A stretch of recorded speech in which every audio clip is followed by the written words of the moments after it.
Welcome class.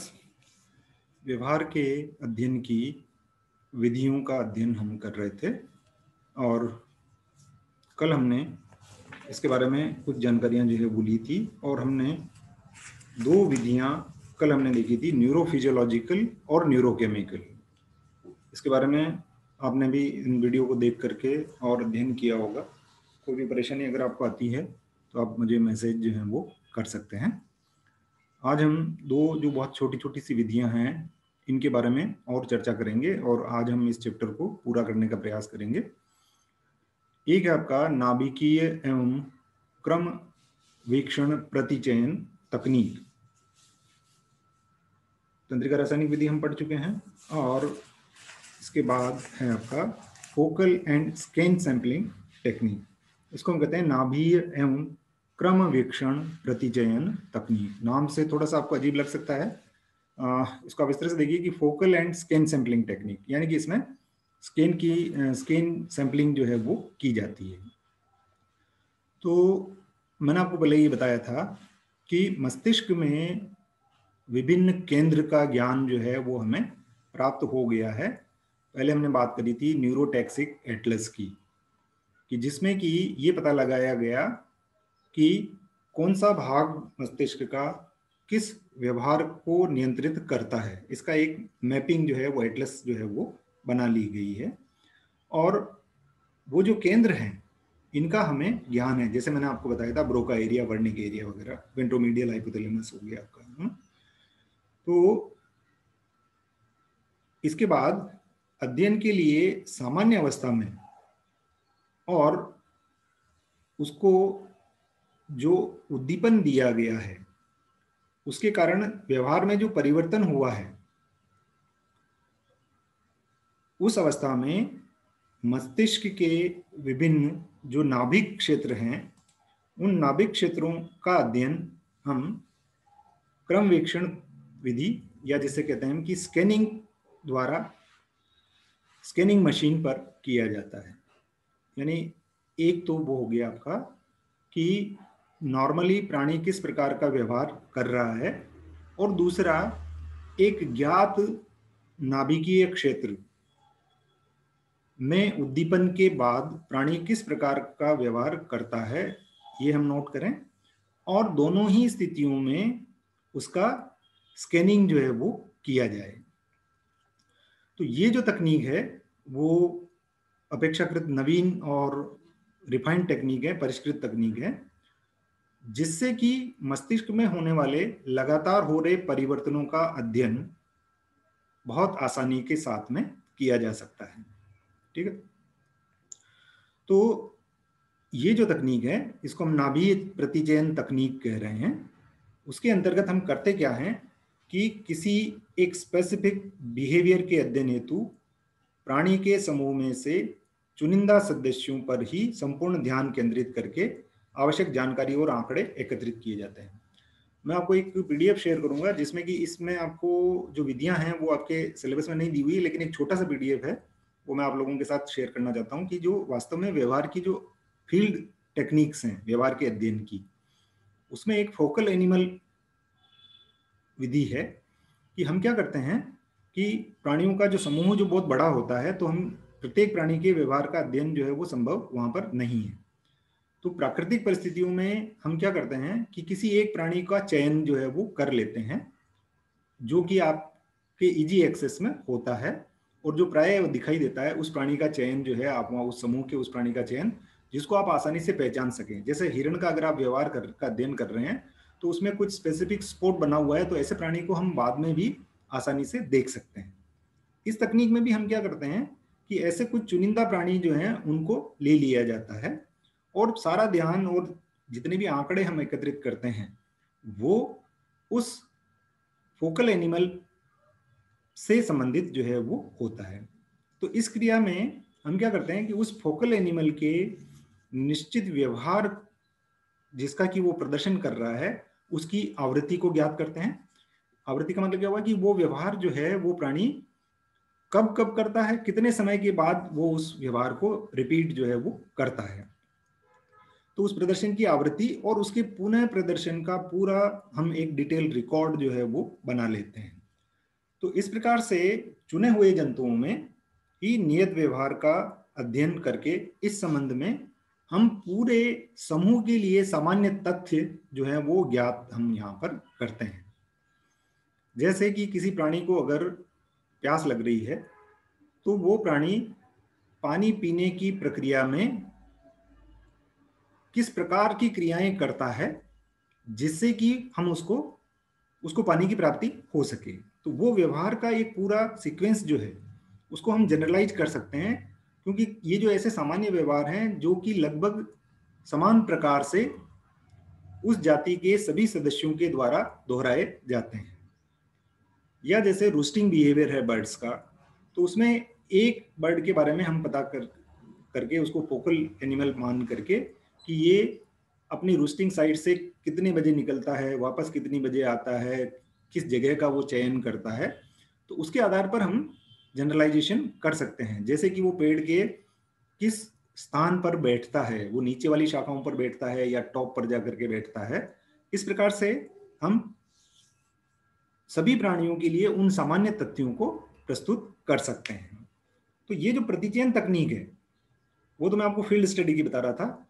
इस प्रतिचयन तकनीक के अंतर्गत भी निश्चित व्यवहार के अध्ययन हेतु समूह के में जितने प्राणी हैं उनका जो नियत क्रम और टाइम के अनुसार हम सर्वे करके और जानकारी एकत्रित करते हैं कि वो प्राणी ये व्यवहार किस समय पर प्रदर्शित करते हैं।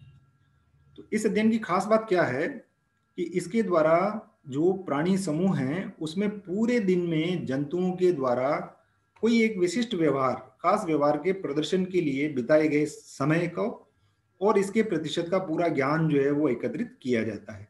जैसे इसको हम जू एनिमल्स के ऊपर आसानी से कर सकते हैं कि मान लीजिए कि कोई भालू है, उसको पिंजरे में रखा हुआ है, तो वो समय के साथ किन किन व्यवहारों का प्रदर्शन जो है वो करता है, इसको अगर हम लगातार मॉनिटर करें, लगातार का मतलब रोज इसको देखें कि ये कितने बजे उठता है, उठने के बाद क्या क्रिया करता है, उसके बाद खाना कितने बजे खाता है, उसके बाद ये क्या करता है, और अंत में जब वो सोता है तब तक हम इसकी जानकारी जो है वो पूरा एकत्र जो है वो करके और टाइम के साथ में ये बता सकते हैं कि ये व्यवहार जो है वो किस समय पर किया जाता है। और जो टोटल टाइम है उसमें से जो टोटल बिहेवियर है वो कौन सा बिहेवियर कितने समय तक जो है वो करता है, तो हम इसको परसेंटेज में भी बता सकते हैं कि इस परसेंट में इसने ये इतना व्यवहार जो है वो इस प्रकार का व्यवहार इतने समय के लिए किया है। तो इस अध्ययन के लिए प्राणी की विशिष्ट अनुक्रियाओं का चयन हम ऑब्जर्वेशन के लिए उचित समय का चयन करते हैं, सही स्थान का आकलन जो है वो किया जाता है, और समूह के अधिकाधिक सदस्यों का पूर्व से ही चयनित अनुक्रिया का लेखा जोखा इत्यादि तथ्यों को ध्यान में रखना आवश्यक होता है।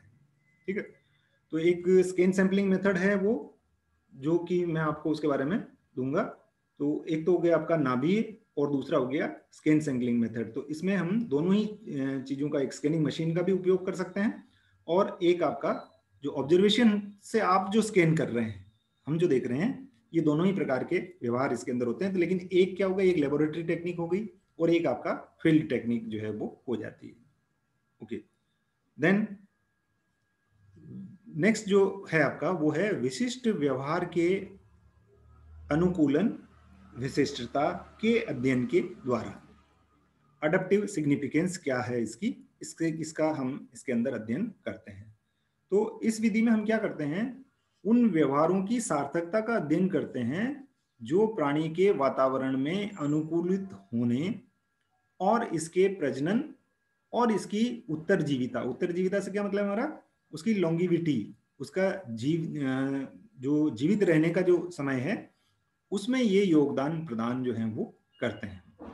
इससे मतलब क्या हुआ, ये बहुत छोटा सा दिया हुआ है आपके इसमें, लेकिन इसको आप समझें कि प्राणी जो व्यवहार कर रहा है वो कितने सार्थक हैं, यानी उनकी उपयोगिता क्या है।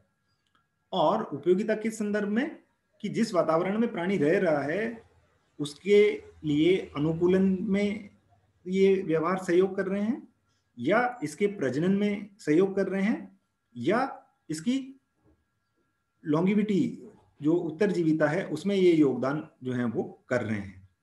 जैसे अगर हम देखें कि एक टेरिटरी मार्किंग के बारे में पहले मैंने आपको बताया था कि रिप्रोडक्टिव पीरियड में प्राणी जो है वो टेरिटोरियल हो जाता है, यानी वो अपने क्षेत्र का रक्षण जो है वो करने लगता है। और इसमें वो एक फिरामोन का चैप्टर और है हमारे, तब इसके बारे में वो डिटेल से हम बात करेंगे कि उनके शरीर में अलग अलग प्राणियों में अलग अलग जगह पर फिरामोनल ग्लैंड्स जो हैं वो पाई जाती है। जैसे आपका जो हिरण है, ब्लैक बक जो है, उसमें आंख के पास में ये पाई जाती है, जिससे कि वो घास वगैरह पर कांटेक्ट में ला करके और मार्किंग जो है छोड़ देता है। तो ये काले काले निशान जो हैं वो वहां पर पाए जाते हैं। तो उनसे देख उनको हमारे लिए भी आसान हो जाता है कि इसको देख करके हम समझ जाते हैं कि ये उसका क्षेत्र है। और उसकी जाति के जो सदस्य हैं वो उसकी गंध से पहचान जाते हैं कि ये वहां पर है। जैसे बाघ वगैरह जो हैं ये यूरिनेशन के द्वारा मार्किंग जो है वो करते हैं। सबसे सरल उदाहरण मार्किंग का आपने कुत्ते में देखा होगा। आप कभी कहीं अपनी बाइक वगैरह खड़ी करते हैं तो उसमें से पेट्रोल की जो गंध, अलग प्रकार की गंध आती है, तो वो उसके क्षेत्र में एक नई गंध है, तो उसके ऊपर वो यूरिनेशन जो है वो मूत्र का विसर्जन उसके ऊपर कर देता है, जिसमें कि फिरामोन होते हैं। तो वो अपने एरिया को मार्क करने के लिए उसको काम में लाता है। तो क्या ये व्यवहार जो ये कर रहा है ये उसके लिए किस प्रकार से लाभदायक है? पहली चीज, तीन कैटेगरी में हमको यहाँ पर ध्यान रखना है कि वो उसको अनुकूलन में सहायता कर रहा है, या उसके प्रजनन में सहायता कर रहा है, या उसके जिंदा रहने के लिए ये आवश्यक है। तो प्राणी जो है वो उसमें ज्यादातर जो टेरिटरी की जो मार्किंग करता है, हमने आपको बताया है कि वो उसके ब्रीडिंग सीजन के अंदर ही करता है। तो ये प्रजनन में इसको इंपॉर्टेंट रोल जो है इसका प्ले करता है।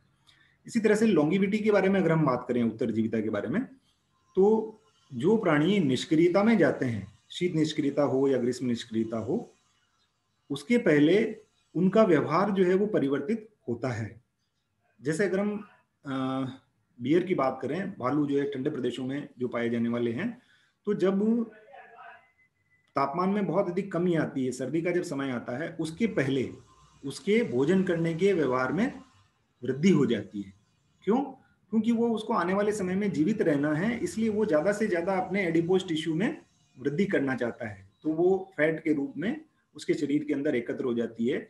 और जब वहां बर्फ गिर जाती है, भोजन वगैरह नहीं मिलता है, तो वो शीत निष्क्रियता में चला जाता है, अपनी गुफा के अंदर जाकर के वो बंद हो जाता है और कोई भी एक्टिविटी जो है वो उस समय पर नहीं करता है। उस समय पर ये जो भोजन उसने यहाँ पर किया है, ये उसके जीवित रहने के लिए वहां पर उसको मदद जो है वो करता है।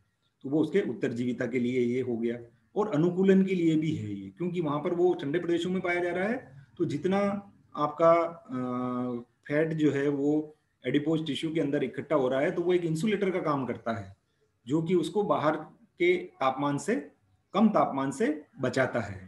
ठीक है, इस प्रकार के कई उदाहरण जो हैं वो दिए जा सकते हैं इसके बारे में, लेकिन आप एक दो उदाहरण ध्यान में इसके यहाँ पर रखें। एक और विधि है व्यवहार के उद्विकास के अध्ययन से, कि कोई व्यवहार जो है वो किस प्रकार से इवॉल्व हुआ है, विकास के क्रम में उस व्यवहार में क्या क्या परिवर्तन जो है वो आए हैं। तो इसलिए हम क्या करते हैं कि अलग अलग प्राणियों के व्यवहार की तुलनात्मक व्याख्या की जाती है, और एक ही जाति के प्राणियों में व्यवहार का अध्ययन जो है वो किया जाता है। इसमें हम अलग अलग वो लेवल जो है ले सकते हैं कि ऑर्डर के स्तर पर और फाइलम के स्तर पर ही ये विवेचना जो है वो की जाती है कि इस ऑर्डर में या इस फाइलम में जितने भी प्राणी आते हैं वो किसी एक व्यवहार को अगर कर रहे हैं तो उनमें क्या क्या समानताएं पाई जाती है और क्या क्या अंतर उसके अंदर आते हैं। तो आप ये देखेंगे कि विकास के क्रम में जो विकसित प्राणी हैं उनके व्यवहार अधिक परिष्कृत होते हैं बनिस्पत उस विकास क्रम में उनसे नीचे आने वाले जो प्राणी हैं। जैसे एक ही व्यवहार का अध्ययन अगर हम करें, जैसे फीडिंग बिहेवियर कोई ले लीजिए, तो उसमें उत्तरोत्तर जिस प्रकार से विकास के क्रम में हमने क्लासिफिकेशन में, जो हमारा क्लासिफिकेशन को हम फाइलोजेनेटिक क्लासिफिकेशन इसीलिए कहते हैं कि इसमें जिन प्राणियों को हमने रखा है वो विकास के क्रम में रखा गया है। तो जो प्राणी ऊपर आ रहे हैं इस श्रृंखला में, उनके व्यवहार जो है वो अधिक परिष्कृत टाइप के होते हैं। देन लास्ट वन जो है इसके अंदर आपके वो है अन्वेषण व्यवहार के अध्ययन की विधियों के द्वारा, एक्सप्लोरेटरी बिहेवियर। तो इस प्रकार का अध्ययन प्रयोगशाला के अतिरिक्त खुले स्थानों पर भी संभव है। और इसमें हम क्या करते हैं, खुले मैदानी क्षेत्रों को उप क्षेत्रों में विभक्त करने के बाद में इन क्षेत्रों में विचरण करने वाले प्राणियों का हम एक फिक्स्ड टाइम इंटरवल, नियत अंतराल के बाद में इनके आचरण का अध्ययन जो है वो किया जाता है। और इस प्रकार से आपके पास जो डेटा इकट्ठा हुआ है उसकी व्याख्या यहाँ पर की जाती है। ऐसा एक अध्ययन शिल्टन के द्वारा किया गया 1970 में, चूहों के व्यवहार का अध्ययन जो है किया गया, और उन्होंने एक टनल बोर्ड में इसका अध्ययन जो है वो किया था। इसी प्रकार से बॉयसियर और साइमन ने 1962 में स्क्वायर बोर्ड मेथड का प्रयोग उसमें किया था। इस उपकरण में उन्होंने क्या किया कि 16 गड्ढे बराबर दूरी पर बनाए जाते हैं और चूहों को इन गड्ढे युक्त बोर्ड पर छोड़ दिया जाता है। तो चूहे जो हैं वो इसको एक्सप्लोर करते हैं, परंतु इनके भीतर कभी गिरते नहीं है।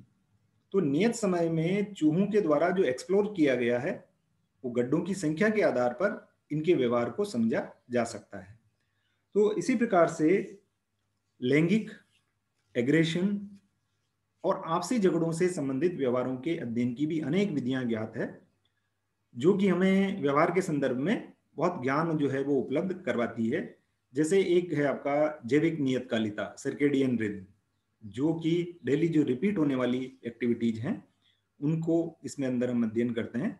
और एक लर्निंग की जो है वो हम अधिगम की विभिन्न विधियां जो हैं पिछले चैप्टर्स में डिटेल से पढ़ चुके हैं। और एक इसी तरह से कम्युनिकेशन से संबंधित व्यवहारों का अध्ययन जो है ये भी हमें बहुत अधिक रुचिकर है, और इसका ज्ञान हमें प्राणी के व्यवहार और इसकी विविधताओं को समझाने में महत्वपूर्ण भूमिका निभाता है। जैसे कम्युनिकेशन का एक बहुत अच्छा उदाहरण है अलार्म कॉल का।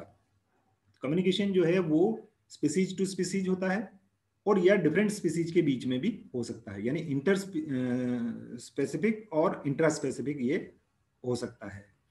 जैसे अगर जंगल में कोई प्रेडेटर जो है वो नजर आता है तो जो बर्ड्स हैं वो एक अलार्म कॉल प्रोड्यूस करते हैं, जिससे कि दूसरे प्राणी जो हैं वो सचेत हो जाते हैं। और एक ही जाति के सदस्यों के अंदर आने वाला अगर हम देखें तो हिरण का खास करके हम देख सकते हैं कि जब उसको प्रेडेटर नजर आता है, चीता, बाघ या शेर जो है वो नजर आता है, तो वो अलग प्रकार की मुद्रा जो है वो बनाता है और उस मुद्रा को देख करके भी दूसरे जो हैं प्राणी उसके ग्रुप के वो सतर्क हो जाते हैं और वो बचने का में सफल हो जाते हैं। तो इस प्रकार से ये आपका चैप्टर जो है वो पूरा हो जाता है। इसके जो कुछ क्वेश्चंस हैं वो हम यहाँ पर भी चर्चा कर सकते हैं उसकी, और मैं आपको इसकी एक वो गूगल फॉर्म पर मैं ये भी आपको भेजने का प्रयास करूँगा, तो उससे हम इसको देख सकते हैं। जैसे इसमें आपकी बुक के कुछ क्वेश्चन हम ले लेते हैं पहले। जैसे सालिम अली ने बर्ड्स के बारे में स्टडी की थी, और एक हमने बताया था आपको कि स्टीरियोटैक्सिक मशीन जो है वो उसके द्वारा किस अंग की क्रियाविधि की जानकारी ली जाती है, तो वो ब्रेन से संबंधित है। स्टीरियोटैक्सिक एटलस के बारे में आपको बताया था। इसी तरह से दो एरिया बताए थे मैंने आपको, ब्रोका एरिया और वर्निक एरिया। तो वर्निक एरिया जो है वो स्पीच से रिलेटेड है, और प्राणी एक मैंने आपको कल बताया था मैंने आपको ये कि जो ब्रेन वेव्स जिनको हम कहते हैं, मस्तिष्क की जो तरंगे हैं, तो उसमें ऑक्सीपिटल लोब से अल्फा वेव्स जो है निकलती है, अल्फा, बीटा, थीटा और डेल्टा, 4 प्रकार की तरंगे ये होती है। और एक मैंने आपको कहा था कि साइकोटिक ड्रग्स के बारे में बताया था जो मानसिक रूप से विकसित प्राणियों के उपचार के लिए काम में ली जाती है। इनमें लिथियम के जो कंपाउंड जो है वो काम में लिए जाते हैं। इसी तरह से और कुछ क्वेश्चन है जो कि मैं आपको उसके अंदर दे दूंगा, तो आप इनको ध्यान से देख करके और करिए। और अब हमारा ये चैप्टर जो है वो पूरा हो जाता है, और इसके बाद में नेक्स्ट जो क्लास है उसमें हम फिरामोन्स के बारे में चर्चा करेंगे। अब आप इसको पढ़िए, और कोई चीज़ समझ में नहीं आती है तो मैसेज कर सकते हैं और मुझसे पूछ सकते हैं। Thank you.